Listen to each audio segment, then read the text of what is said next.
नमस्कार मंडळी, लक्ष्मीच्या पावलांनी या मालिकेच्या आजच्या भागात आज आपण बघणार आहोत. सकाळी सकाळी कला किचनमध्ये असते आणि सकाळी सकाळी कलाने पुरणपोळीचा थाट घातलेला असतो. पुरणपोळीचा मस्त असा सुगंध घरामध्ये दरवळत असतो. संगीता आणि रजनी देखील तिथे येतात. त्यावेळी रजनी सगळं काही बघते. रजनी कलाला विचारते की कला, असं न सांगता पुरणपोळीचा बेत तू आखलास, आज काही आहे का स्पेशल? ती संगीताला विचारते की वहिनी काय हो, आज काही स्पेशल आहे का? त्यावर संगीता म्हणते की नाही, आणि तसंही आज काय खास असणार आहे, सणवार तर तसेही संपून गेलेत. काय ग कले, काही खास आहे का आज? रजनी म्हणते की हो ना, सणवारही संपले आणि कोणाचा वाढदिवसही नाहीये आज. मग रजनी संगीताला विचारते की अगं बाई वहिनी, तुमचा वगैरे वाढदिवस आहे का आज? संगीता म्हणते की नाही, माझा तर नाहीये वाढदिवस, आणि माझा वाढदिवस 4 वर्षातून एकदाच येतो, फेब्रुवारी 29. मग कला आता हळूहळू सांगण्याचा प्रयत्न करत असते. कला म्हणत असते की ते काय आहे ना, चांदेकरने काल मला खूप मदत केली आहे. रजनी म्हणते की हो, त्याने तुला मदत केली माहितीये मला, पण मग हे पुरणपोळ्यांचं मध्ये काय? कला म्हणते की त्याचं काय झालं ना, त्याने माझी काल मदत केली म्हणून मी त्याला थँक्यू म्हटले. तेव्हा तो मला म्हटला की फक्त थँक्यूने काम नाही चालणार, मला काहीतरी छान असं चमचमीत इंटरेस्टिंग असं खायचंय, म्हणून तर मी हा पुरणपोळीचा बेत केलाय. संगीताला कलाचं खूप कौतुक वाटतं की चला, कलाने अद्वैतरावांचा विचार तरी केला आणि अद्वैतरावांच्या आवडीचं ती आज जेवण बनवतीये. संगीता म्हणते की जर खरंच असं असेल ना, तर ही गोष्ट अगदी जगात भारी आहे, काय रजनी मॅडम? रजनी म्हणते की हो, मग कला जर तिच्या नवऱ्यासाठी एवढं सगळं बनवत असेल तर एकदम भारीच आहे की. आणि काय बाबा, आता नवऱ्याचं गोड कौतुक होतंय असं म्हणून रजनी आणि संगीता दोघीही कलाला चिडवत असतात. मित्रांनो, मला माहिती आहे की तुम्ही आपल्या व्हिडिओला लाईक करायला विसरलाय आणि त्याचीच आठवण करून देण्यासाठी मी आली आहे. प्लीज प्लीज प्लीज आपल्या व्हिडिओला लाईक करा आणि आमची मदत करा. धन्यवाद. आता सरोज तिचं काम करत बसलेली असते. रोहिणी येते तिथे बॉम्ब टाकायला आणि आल्या आल्या तिचा नेहमीचा डायलॉग ती म्हणत असते, सरोज वहिनी, अगं हे सगळं काय चाललंय आणि तू असं गप्प राहून कसं काय हे सगळं बघू शकतेस? अगं मी जर तिथे असते ना तर मी लगेच बोलून टाकलं असतं, पण काय करणार, अद्वैत शेवटी तुझा मुलगा आहे ना, त्यामुळे मला काही बोलता येत नाही. सरोज वहिनी, अगं तुला काही दिसत नाही का? डोळे झाकून आहेस का तू घरामध्ये? अगं तू बघतेस का तुझा मुलगा अद्वैत त्या मुलीसाठी काय काय करतोय? तिची लायकी तरी आहे का एवढे सगळे लाड पुरवून घेण्याची? आणि ते खरे फॅमिली तर पूर्णपणे सेल्फिशच आहे, त्यांना अद्वैतकडून फायदा आहे, त्यामुळे जावई बापू असं करत लाड घोटेपणा करत त्याच्या मागे पुढे फिरत असतात ते. अगं एक गोष्ट लक्षात येते का तुझ्या? माझा राहुल आहे, राहुल सुद्धा त्याच घरचा जावई आहे ना, परंतु माझ्या राहुलच्या मागे तर ते असं नाही फिरत ग लाड घोटेपणा करत. काय आहे माहितीये का सरोज वहिनी, ही खरे फॅमिली 1 नंबरची डॅम्बिस आहे, कारण त्यांना बरोबर माहितीये की त्यांची कोण मदत करू शकतं आणि कोण त्यांची मदत करू शकत नाही. माझा राहुल हा स्मार्ट आहे, तो त्या लोकांची कधीच मदत करणार नाही. आणि पहिली गोष्ट म्हणजे राहुल तर त्यांना सासू सासऱ्यांचा दर्जा पण देत नाही. पण अगं अद्वैत तसा नाहीये ना, आपला अद्वैत किती भोळा आहे. अद्वैतला जर कोणी प्रॉब्लेम मध्ये दिसलं तर अद्वैत लगेचच मदत करायला जातो. ही गोष्ट त्यांनी बरोबर ओळखली आहे, त्यामुळे प्रत्येक वेळी सिंपती गेन करत असतात. प्रत्येक वेळी आम्ही किती भोळे, आम्ही किती गरीब ह्याच गोष्टी दाखवत असतात आणि अद्वैतकडून फायदा करून घेतात. त्यावेळी सरोज म्हणते की रोहिणी, तुला काय वाटलं मला ह्या सगळ्या गोष्टी कळत नाही का? मला सगळ्या गोष्टी कळतात म्हणून तर मी गप्प आहे. रोहिणी म्हणते की सरोज वहिनी, अगं ह्या सगळ्या गोष्टी तुला माहीत असून सुद्धा तू गप्प कशी काय बसू शकते? अगं तुला तर या गोष्टींचा सगळ्यात जास्त राग यायला हवा. सरोज म्हणते की नाही रोहिणी, या गरीब आणि फालतू लोकांना माझ्या इतकं कोणीच चांगलं ओळखू शकत नाही, पण आता मात्र ही मी चूक नाही करणार. इकडे अद्वैत आता आंघोळ करून खाली आलेला असतो, ब्रेकफास्टसाठी तो आलेला असतो आणि त्यावेळी त्याचं फोनवर बोलणं चाललेलं असतं. खरं तर संडे असतो, परंतु संडेच्या दिवशीही अद्वैतला कामं असतात, त्यामुळे फोनवरच ती कामं तो हँडल करत असतो. अद्वैत खूपच जास्त एक्सायटेड होऊन नाश्ता करण्यासाठी खाली आलेला असतो. आता फोन झालेला असतो, खुर्चीवर बसतो आणि म्हणतो की चला आता ब्रेकफास्ट रेडी करा माझा. मस्त टेबल वगैरे वाजवत असतो. आता आपल्या पुढे काहीतरी असा चमचमीत नाश्ता येणार असं त्याला वाटत असतं. कला म्हणते की हो अद्वैत, मला फक्त 2 मिनिट दे, मी 2 मिनिटात तुझा नाश्ता वाढते. अद्वैतचं तोपर्यंत मस्त इकडे टेबल वाजवायचं काम चालू असतं. कधी नाश्ता येईल असं लहान मुलांसारखं तो करत असतो. आणि त्यावेळी कला आता अद्वैतसाठी नाश्ता घेऊन आलेली असते. कलाने अद्वैतसाठी नाश्ता आणलेला असतो, तो म्हणजे 2 अंडी आणि 1 काकडी. अद्वैत आता एक्सायटेड होऊन त्या प्लेटकडे बघतो आणि बघतो तर काय 2 अंडी आणि 1 काकडी. अद्वैत पुढे पुन्हा तो हेल्दी डाएटचा नाश्ता आलेला असतो आणि अद्वैतचा पूर्ण मूड ऑफ होतो. कलाला तो विचारतो की खरे मी तर तुला काहीतरी वेगळं सांगितलं होतं ना. कला आता नाटकं करत असते आणि म्हणत असते की मला तू कधी सांगितलं होतं मला. अद्वैत म्हणतो की नाही बाकीच्या गोष्टी तुझ्या चांगल्याच लक्षात राहतात, हे बरं तू विसरलीस ग. ठीक आहे चल आता तू आणलंयस तर ठीक आहे, आता जेवताना काहीतरी इंटरेस्टिंग कर, खातो मी हे सगळं. मला जेवताना काहीतरी स्पेशल हवंय, अगदी मला आवडेल असं. खरे एवढं करशील ना माझ्यासाठी. तेव्हा आता कला नाक मुरडत अद्वैतला म्हणते की काय त्यात एवढं, जेवणासारखं जेवण, असं म्हणून कला किचनमध्ये जात असते. अद्वैत मात्र जेवणासाठी तिच्या मागे मागे करत असतो आणि म्हणत असतो की नाही जेवणासाठी जेवण नसतं. खरे पहिल्यांदा मला हे सांग की तू जेवायला काय करणार आहेस. कला म्हणते की अरे पण आता तर आमचा मेनू ठरलाय. मग अद्वैत एक्सायटेड होऊन विचारतो की काय मेनू ठरलाय तुमचा आता. अद्वैतला जे काही आवडत नसतं ना त्या सगळ्या पदार्थांची नावं कलाला एका वेळी सुचत असतात. कला म्हणत असते की अरे हे काय, कारल्याची सुकी भाजी करणार आहे आणि तोंडले भात करणार आहे वाटाणे घालून. कसा आहे मग अद्वैत आजचा मेनू, छान आहे ना. तेव्हा अद्वैत म्हणतो की कसला छान, कसा आहे आजचा मेनू. कला म्हणते की अरे अद्वैत असं काय करतोय, बघ ना किती छान आणि ताजी कारली मिळाली आहेत, त्याची भाजी जर बनवली ना तर खूप अप्रतिम होईल. अरे खास तुझ्यासाठी आणलेत कारले, आणि तुला तर माहितीये तोंडले भात तर मी किती छान करते ते. तू फक्त एकदा तोंडले भात खाऊन बघ, बघ तुला किती मज्जा येते ते. अद्वैतचा सगळ्या मूडची कलाने वाट लावलेली असते. अद्वैत म्हणत असतो की तू इतकी विचित्र आहे, इतकी विचित्र आहे, एवढं मला वाटलं नव्हतं ग. पण तू विचित्र आहे म्हटल्यावर बाकीचे सगळे विचित्र होतात असं काही नाहीये. खरे रात्री आपलं हे ठरलं होतं का, आणि मेजवानी ही असते का. कला म्हणते की चांदेकर हे बघ, मेजवानी म्हणजे सुग्रास जेवण, आणि कारल्याची भाजी आणि तोंडले भात हे सुद्धा सुग्रासच जेवण आहे की. आणि अद्वैत तसंही तू कारल्याची भाजी माझ्या हातची खाल्लीच आहेस की नाही, आता मी तोंडले भात सुद्धा किती सुग्रास बनवते बघस तू. अद्वैतचा मूड तसाही गेलेला असतो. अद्वैत म्हणतो की गप्प बसा तू आता, सारखी चावचाव चावचाव चावचाव करत असतेस. काय सांगितलं होतं मी तुला. कला म्हणते की काय. अद्वैत म्हणतो की काय काय काय. तू एक काम कर ना, तू ना कारलं स्वतःच खाऊन घे, कारण तसंही तुला शॉर्ट टर्म मेमरी लॉसचा प्रॉब्लेम आहे. निदान तुला साधं साधं आठवत नाही, एवढा मेमरी लॉसचा प्रॉब्लेम आहे तुला. कला आता मुद्दाम अद्वैतला म्हणते की चांदेकर अरे काय बडबडतोयस तू बरा तर आहेस ना.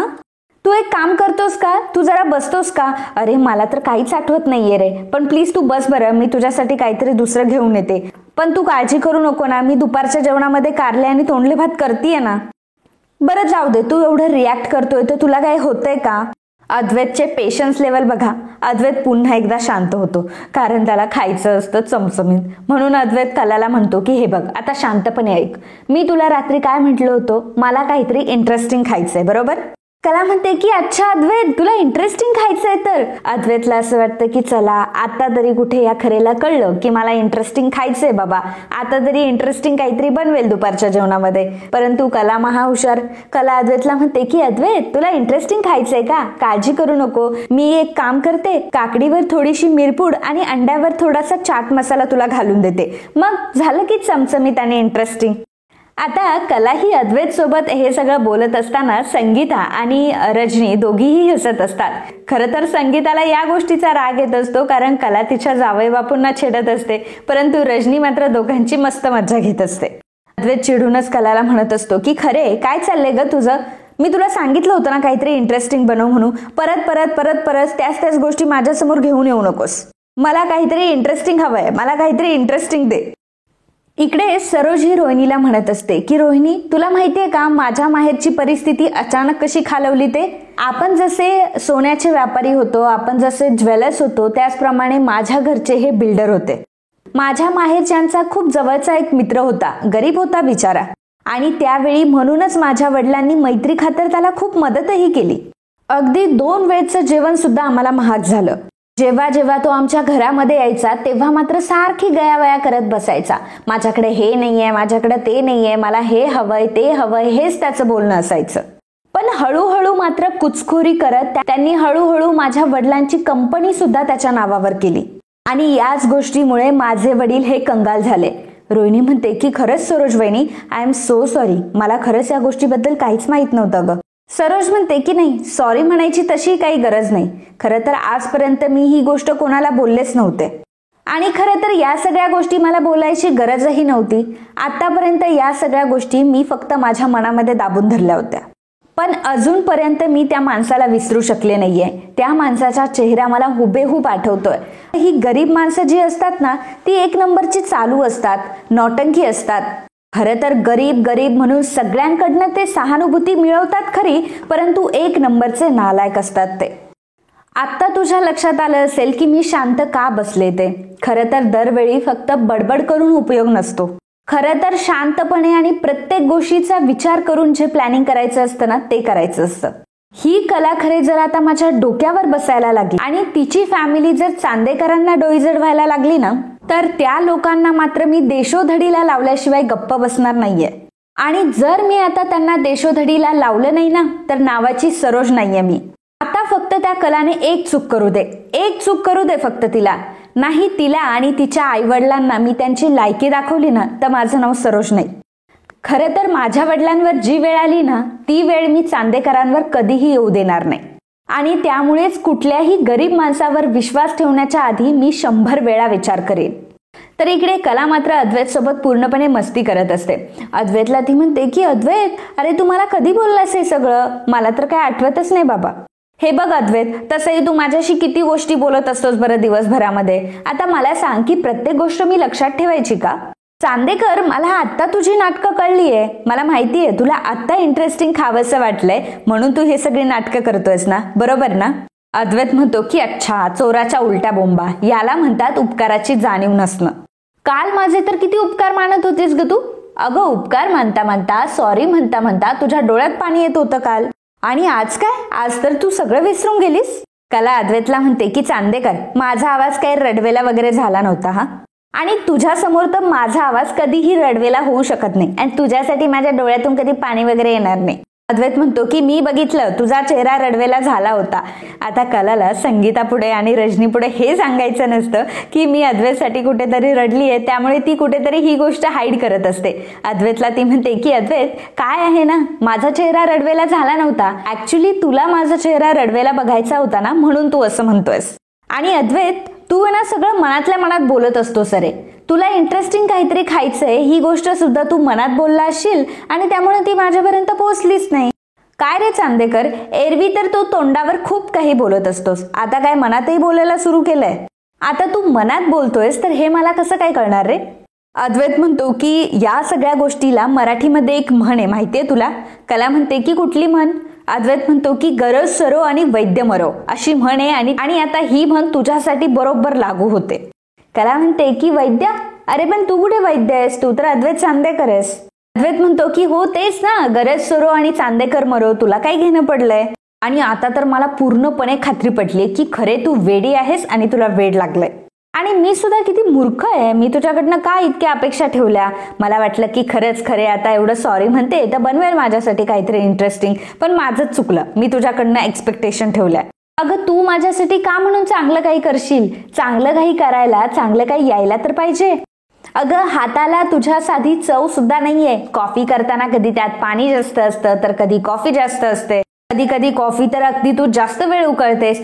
अक्षरशः मला आता या सगळ्या गोष्टींचा कंटाळा आलाय खरे. दरवेळी अगदी वेगवेगळ्या रेस्टॉरंट मधून कॉफी पिल्यासारखं वाटतं मला. आणि काय तर म्हणे सगळे म्हणतात की हिच्या हाताला चव आहे आणि ही तर काय खूप छान स्वयंपाक करते म्हणे. खरे प्रॉब्लेम काय आहे माहितीये का? सगळ्यांनी तुला उगाचच डोक्यावर चढून ठेवलंय. पसाराचं तर विचारूच नका. अगं तू पसारा एवढा करतेस की माझं अख्खं आयुष्य जाईल तुझा हा पसारा आवरायला. खरे तुला काही जमत नाही, तुला काही येत नाही, कुठे काय बोलावं हे सुद्धा तुला कळत नाही. भांडायचं असेल तर भांडायला मात्र सगळ्यांच्या पुढे येशील. भांडायला तर काय एक टॉपिक सुद्धा तुला पुरेसा असतो. कला अद्वैतचं ऐकून घेत असते. अद्वैतला म्हणते की चांदेकर, आता तू वाटेल ते बोलतोस हा, बस झालं तुझं बोलणं, आता जा बरं जाऊन ब्रेकफास्ट कर. अद्वैत संगीताला म्हणतो की मिसेस खरे, मला सांगा ना, एक गोष्ट सांगा मला फक्त, की लहानपणी तुम्ही ह्या मुलीला बदाम का नाही खायला दिले? बघा ना किती विसरते अहो ही, अगदी विसराळू झालीये ही. अहो मी हिला स्पष्टपणे सांगितलं होतं की माझ्यासाठी काहीतरी इंटरेस्टिंग कर म्हणून, पण ही मात्र विसरली. अहो मी खरंच सांगतोय मिसेस खरे, प्लीज माझ्यावर विश्वास ठेवा. मी खरंच हिला रात्री म्हटलं होतं की माझ्यासाठी काहीतरी इंटरेस्टिंग बनव. त्यावेळी संगीता म्हणते की जावई बापू, तुम्ही अजिबात काळजी करू नका, माझा तुमच्यावर पूर्ण विश्वास आहे. कला वर्ण संगीताला म्हणत असते की काय गाई, लहानपणी तुम्हाला बदाम का नाही खाऊ घातलेस ग. संगीता आता कलावर चिडलेली असते, कारण कलाने आता हद्द पार केलेली असते. अद्वैतला छेडण्यामध्ये एकही गोष्ट ती कमी करत नसते. संगीताला मात्र राग येत असतो आणि ती कलाला हात दाखवत म्हणत असते की थांब कले, मी तुला नंतर बघते बरोबर. अद्वैत मात्र तिथून रागारागाने निघून जातो. रजनी म्हणते की कला, अगं काय आहे हे सर्व. संगीता म्हणते की ह्या पोरीचा तर मला एवढा राग येतोय ना, त्याला इतका त्रास देतेस ग भल्या माणसाला. कला त्या दोघींनाही म्हणते की असू दे, तेवढीच मज्जा. संगीता कलाला म्हणते की आता आवर, पटापट करून घे हे सगळं. मग कला पुन्हा स्वयंपाकाला लागते. इकडे नैना विचार करत बसलेली असते. नैनाला हादरवलेलं असतं ते म्हणजे सौरभने. नैना विचार करत असते की आता तर मी त्या मुलाला माझी डायमंड रिंग सुद्धा दिली आहे, आता परत त्याने काही मागितलं नाही माझ्याकडे, मग मी मिळवलं. निदान आता त्याने काही दिवस तरी गप्प बसावं आणि काही बोलू नये, नाहीतर आता हे सगळं ऍडजस्ट करणं माझ्यासाठी खूप मोठं होऊन बसेल. मला तर ह्या विचाराने सुद्धा टेन्शन यायला लागलंय. आणि नेमकं त्याच वेळी आता सौरभचा कॉल तिला येत असतो. नैना त्याला म्हणते की हॅलो. सौरभ म्हणतो की मला सांग, कधी भेटायचं आपण. नैना विचारते की कधी भेटायचं म्हणजे आपण का भेटायचं आता. सौरभ म्हणतो की अगं आश्चर्य वाटल्यासारखं काय करतीयस, पुढची रक्कम देणार आहेस ना मला. नैना म्हणते की सौरू, अरे तू असं काय करतोयस, मी कालच तुला माझी डायमंड रिंग दिली की नाही, निदान ती 1,00,000-1,15,00,000ची तर नक्कीच असेल. आणि मी तुला पैसे द्यायला तर नाही बोलतच नाहीये ना, मी तुला पैसे देणार आहे, परंतु मी तुला फक्त एवढं म्हणतेय की सगळ्या गोष्टी ऍडजस्ट करण्यासाठी मला फक्त थोडासा वेळ दे. हे बघ सौरू, माझ्या घरच्यांना जर थोडंसं जरी कळलं, त्यांना थोडासा जरी डाऊट आला ना, तर मग मात्र खूप मोठा प्रॉब्लेम होऊन बसेल. सौरभ नैनाला म्हणतो की बरं ठीक आहे चल, पण लवकरात लवकर ह्या सगळ्या गोष्टी झाल्या पाहिजे. मला इतकंही थांबून ठेवू नकोस, नाहीतर मग तुला पस्तावा येईल या सगळ्या गोष्टीचा. नैना म्हणते की नाही सौरू, प्लीज माझ्यावर ट्रस्ट कर, तू फक्त मला थोडासा वेळ दे, मी तुला सगळी रक्कम देईल. एवढं बोलून सौरभ फोन ठेवतो. परंतु सौरभने आता नैनाची झोप उडवलेली असते असं म्हणायला काही हरकत नाही. जी नैना कधीही आतापर्यंत घाबरलेली नसते, तिचं लग्न मोडलेलं असतं तेव्हाही ती घाबरलेली नसते, ही नैना आतापर्यंत कधीच घाबरलेली नसते. प्रत्येक गोष्टीमध्ये चिटिंग करून आतापर्यंत ती पुढे आलेली असते. परंतु आता मात्र सौरभ तिच्या वरचढ निघालेला असतो आणि या गोष्टीमुळे आता तो नैनाला चांगलाच घाबरत असतो. इकडे सोहम आणि काजल दोघ जण चहा पीत बसलेले असतात. काजल मात्र चहा पीत नसते आणि विचार करत असते. सोहम तिला म्हणतो की ओ गुंडेश्वर, काय झाले तुम्हाला, अहो चहा आहे तुमच्या हातामध्ये, त्याच्यावर साय आलीये, चहा पिऊन घ्या. काजल हातामध्ये चहा घेऊन म्हणत असते की काय करू यार मी. सोहम म्हणतो की चहा पी पहिल्यांदा. काजल त्याला म्हणते की अरे यार चहाचं नाही बोलते मी. सोहम विचारतो की मग.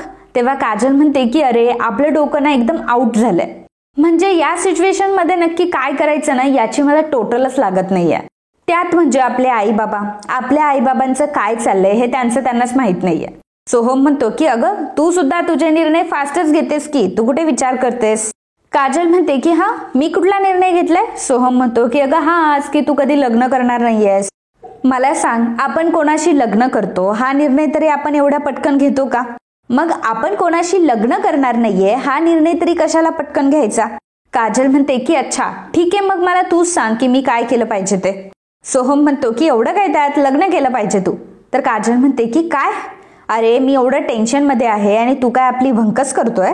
सोहम म्हणतो की अरे अरे अरे मी तुझी भंकस करत नाहीये. अरे आपला जो नवरा असतो किंवा आपली बायको असते ते आपले हक्काचे व्यक्ती असतात आणि ते 24 तास आपल्या सोबत असतात. मग या गोष्टीने काय होतं, आपण कधी एकटे पडत नाही ना. काजल हसते आणि म्हणते की अरे मग तर मात्र आपल्याला अशा माणसाची कधी गरजच पडू शकत नाही, कारण आपल्यासाठी तो हक्काचा व्यक्ती तू आहेस की. सोहम तिला म्हणतो की अगं हो, पण मी 24 तास कुठे अवेलेबल राहतो आणि मलाही माझी कामं असतात की नाही महत्वाची. काजल म्हणते की अरे मग कर की, तुला नाही कोण म्हटलंय. हे बघ, म्हणजे मला जर तुझ्याकडनं एखादी मदत हवी असेल आणि जर मी त्यासाठी तुला फोन केला, अगदी मध्यरात्री जरी मी तुला फोन केला, तर मग हातातली सगळी कामं सोडून तू आपल्याकडे धावत येशील लगेच. नाही म्हणजे आपल्याला तशी गॅरंटीच आहे तुझ्यावर. त्यावेळी सोहम म्हणतो की नाही, मी मध्यरात्री उठून हातातली सगळी कामं टाकून मी येईल तुझ्याकडे आणि तुला मदतही करेल, परंतु मध्यरात्री उठून आलेला हा माणूस तुझ्यासोबत काय करतोय या प्रश्नाचं काय उत्तर तुझ्याकडे, काय मित्र सांगशील का त्यांना. त्यावेळी काजल म्हणते की हो तेच मित्र. सोहम काजलला म्हणतो की काजल अगं परंतु मित्र सोडून सुद्धा काहीतरी नातं असतंच ना. काजल म्हणते की अरे पण काय नातं असतं, मित्रमैत्रीण सोडून दुसरं कुठलं नातं. त्यावेळी सोहम आता काजलला वडापावच्या उदाहरणातून समजावून सांगण्याचा प्रयत्न करत असतो. पावातला वडा काढून सोहम तिला दाखवत असतो की हा जो वडा आहे ना, वडा हा आधी स्वतंत्र आयुष्य जगत होता आणि हा जो पाव आहे हा पाव सुद्धा त्याचं आयुष्य वेगळं स्वतंत्रपणे जगत होता. पण काय झालं, जेव्हा हा पाव आणि वडा हे दोघं एकत्र आले तेव्हा या दोघांनी जग जिंकलं. काजल म्हणते की अरे यार पण आपल्याला तर काय वडापाव आवडतच नाही, तू एक काम कर, तू वडापाव खात बस, आपण येतो. एवढं बोलून काजल तिथून निघून जाते तर सोहम मागून म्हणत असतो की ए गुंडेश्वर, अगं काय करतेस तू, माझं आयुष्य माझी लाईफ ह्या वड्यासारखी नको ग करू. इकडे अद्वैत आता काम करत बसलेला असतो, त्याच्या रूम मध्ये तो असतो. कलाचं जेवण वगैरे आता रेडी झालेलं असतं, त्यामुळे अद्वैतला बोलवण्यासाठी ती वरती येते. अद्वैतला म्हणते की अद्वैत चल आता तुझं काम वगैरे झालं ना, जेवायला चल. त्यावेळी अद्वैत तिला म्हणतो की हा उगाच आता साळसूतपणाचा आव नको अनुसा, मला माहितीये ना तू किती आतल्या गाठीचे आहे. तेव्हा कला एकदम इनोसेंट आणि म्हणते की हा मी काय केलं अद्वैत. अद्वैत म्हणतो की काय मी काय केलं हा प्रश्न तू मलाच विचारतीयस, तुला चांगलं माहितीये की कारल्याची भाजी मला आवडत नाही. मी तुला काय सांगितलं होतं, माझ्यासाठी काहीतरी इंटरेस्टिंग बनव, आणि तू काय केलं, कारल्याची भाजी माझ्यासाठी इंटरेस्टिंग आहे. कला अद्वैतला म्हणते की चांदेकर अरे तुला कंटाळा नाही येत का रे, सारखी बडबड आपली करत असतोस, आणि अरे अन्न आहे ते शेवटी खाता आलं पाहिजे की नाही. अद्वैत म्हणतो की गप्प बस, फालतू बडबड करायला तुला कोणी नाही सांगितलं इथे, आणि खरे एक गोष्ट लक्षात ठेवा, मी अजून ब्रेकफास्ट सुद्धा केलेला नाहीये. कला म्हणते की हा मग मी काय करू, हे बघ मी तुला ब्रेकफास्ट दिला होता, असंही म्हणू नकोस की मी तुला ब्रेकफास्ट नाही दिला.